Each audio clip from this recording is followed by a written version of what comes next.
আমার 2 বছরের মেয়েকে এক ঝুড়ি চকলেট উপহার দিয়েছিল এক দুঃসম্পর্কের আত্মীয়। আর চকলেট পাগল আমি তার থেকে ভাগ বসিয়েছিলাম। বেশ কয়েকটা মুখে পুড়েও ছিলাম। সেই দেখে গেল রব তুলেছিলেন আমার শাশুড়ি। ছি বৌমা, সন্তানের খাবারে ভাগ বসাও? তুমি না মা? দমে গেছিলাম। মনে হয়েছিল সত্যি হয়তো খুব বড় ভুল করেছি। সেবার পুজোয় একটা দোকানের শোকেজে ডিসপ্লে করা গাউন দেখে এত পছন্দ হলো যে কিনে ফেললাম, পরেও নিলাম অষ্টমীতে। আমার পোশাক দেখে 2 ননদ বললেন, এ কি ছোট বউ, এমন পোশাক কি পরা তোমার ঠিক হয়েছে? তুমি না একটা 5 বছরের মেয়ের মা? পলকেই ওরা আমায় বুঝিয়ে দিল 5 বছরের মেয়ের মায়ের ড্রেস কোড থাকা আবশ্যক।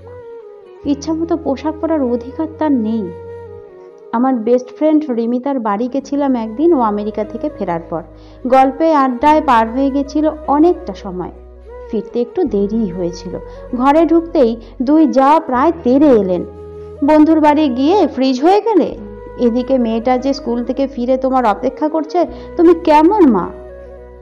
মুহূর্তেই যেন উপলব্ধি করতে বাধ্য হলাম যে মায়েদের বুঝি কোনো নিজস্ব ভালো লাগার ব্যক্তিগত সময় থাকতে নেই। তেমন কিছু থাকার ইচ্ছে হওয়াটা অপরাধ। তারপর থেকে আর ভুল হয়নি কখনো। শরীর খারাপ হলেও মেয়েকে বুঝতে দিইনি। কে যেন কানে কানে বলে যেত, মায়েদের ক্লান্ত হতে নেই, মায়েদের নিজের কথা সন্তানের আগে ভাবতে নেই। মেয়ে এখন আমার বড় হয়েছে, ইউনিভার্সিটিতে পড়ে। ওর পরীক্ষা চলছে এখন, ফাইনাল এক্সাম। আর ঠিক এই সময় পড়ে গেল বুকানের আশীর্বাদ। বুকান আমার দাদার ছেলে, কিন্তু ছোট থেকেই আমার বড্ড নেওটা। আমি একটু বেশি ভালোবাসি ওকে। মা, তুমি বুকান দাদার আশীর্বাদে যাবে না? প্রশ্ন করলো আত্মজা। না রে, তোর তো পরীক্ষা চলছে এখন, আমি বললাম।